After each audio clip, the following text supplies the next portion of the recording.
दिल्ली से एक ऐसी कहानी सामने आई है जो सेवा, संघर्ष और सम्मान की लड़ाई को दिखाती है। 83 साल की संतोष चौधरी एक रिटायर्ड सरकारी शिक्षिका, जिन्होंने अपनी पूरी जिंदगी शिक्षा को समर्पित की। साल 2003 से वो आर्य समाज मंदिर से जुड़ी रही और रिटायरमेंट के बाद उनका एक ही सपना था, गरीब बच्चों को मुफ्त शिक्षा देना और उन्हें नैतिक मूल्यों की सीख देना। लेकिन आरोप है कि जब उन्होंने मंदिर से जुड़े कार्यक्रमों के जरिए बच्चों को पढ़ाना चाहा, तो उन्हें इसकी अनुमति नहीं दी गई। इतना ही नहीं, उन्हें वहां से बाहर तक कर दिया गया। इसके बाद भी संतोष चौधरी ने हार नहीं मानी।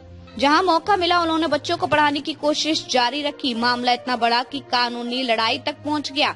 बताया जा रहा है कि 2025 में उन्होंने अदालत में केस जीत लिया। कोर्ट के आदेश भी आए कि नियमों के तहत काम जारी रह सकता है, लेकिन संतोष चौधरी का कहना है कि आज भी उन्हें शिक्षा देने से रोका जा रहा है और आदेशों का पालन नहीं हो रहा है।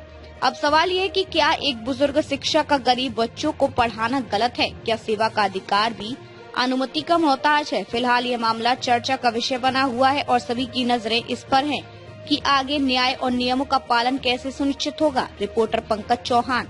नमस्कार, आप देख रहे हैं आज हमारी मौजूदगी दिल्ली के रोहिणी सेक्टर 7 में है और एक मामला बुजुर्ग महिला के साथ आया हुआ है। देख सकते हैं कि एक बुजुर्ग महिला जो कि टीचर के पद से रिटायरमेंट हुई है और अभी भी इनके अंदर देख लीजिए कितनी गरीब बच्चों के लिए कितनी सहायता करने की इनके अंदर वो उमंग है। आप देख सकते हैं। आइए जानते हैं मामला क्या है, पूरा क्या मामला है माता जी? मेरा मामला ये है कि मेरे गरीब बच्चों को पढ़ने नहीं दे रहे और बच्चों को बार बार निकाल देते हैं। अच्छा, इससे पहले एक आप बता रहे हैं कि वो आर्य समाज का जो मंदिर है कहाँ पर है? वो आर्य समाज सेक्टर 7 रोहिणी में है। सेक्टर 7 रोहिणी में है। हाँ जी। अच्छा, ये बताइए कि वहाँ पे मतलब क्या आपके ऊपर केस किया गया?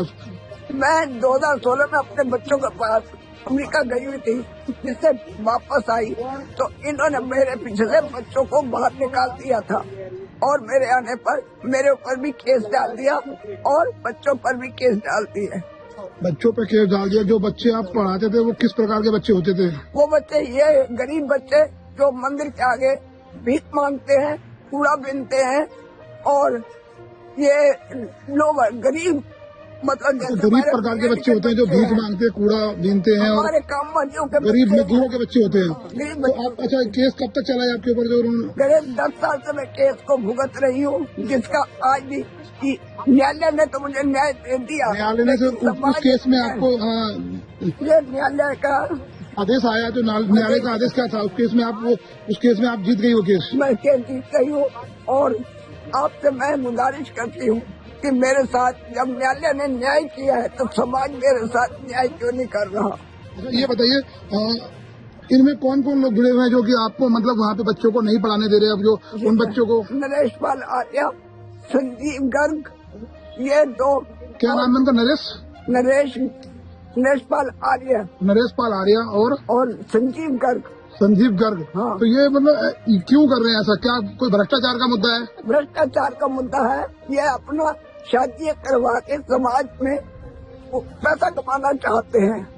इसकी वजह से ये आर्य समाज के जो महर्षि दयानंद के नियम थे उनको भंग कर रहे हैं और उनको लागू नहीं होने देते। लागू नहीं होने दे रहे। तो अभी आपकी क्या मांग है?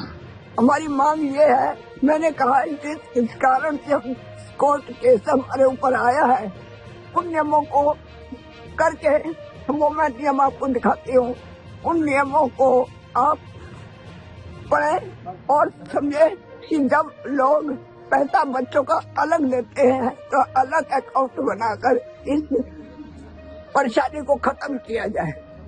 अच्छा माता जी, ये बताइए, जब आप लोगों मतलब इसमें अभी तक आप कोर्ट, जब न्यायालय ने आपको इसमें क्लीन चिट दे दी है, आपको विजयी घोषित कर दिया, ये केस आप जीत चुकी हैं, तो अब भी आर्य समाज में जो आप उसकी फाउंडर रह चुकी हैं, फाउंडर में आप पैसा आप बता रहे हैं आपने कम से कम 17 लाख रुपए दिया, आपने दिया? 11 लाख। हाँ जी, 11 लाख रुपए आपने दिया है उसमें, और उसके बाद भी आपको बच्चों को, गरीब बच्चों को नहीं पढ़ाने दे रहे, नहीं आपसे कोई बात कर रहे हैं। आप देख सकते हैं मेरे सामने एक बुजुर्ग महिला है और ये महिला का कहना है कि इस प्रकार से आर्य समाज मंदिर है सेक्टर 7 में और उसके अंदर ये छोटे गरीब बच्चों को पढ़ाती थी। गरीब बच्चे जो कि कूड़ा बीनने वाले और मजदूर बच्चे होते थे, उन लोगों को जो कि नशे की आदत थी, उन छोटे छोटे बच्चों को पढ़ाती थी।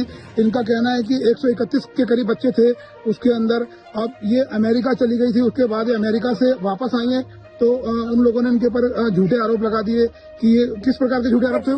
केस डाल दिया मेरे ऊपर, केस डाल दिया। केस डाल दिया, किस प्रकार का केस डाला था? इन्होंने आरोप लगाया कि ये गुंडागर्दी करती है। अच्छा, आप गुंडागर्दी करते हैं? हाँ। अच्छा, देख सकते हैं आपकी माता जी का कहना है कि ये गुंडागर्दी करती है। उसके बाद में ये केस जीत भी चुकी है कोर्ट से, लेकिन अभी भी जो आर्य समाज के और भी जो उसमें संस्था से जुड़े हुए हैं वो उस बात को मानने को तैयार नहीं है।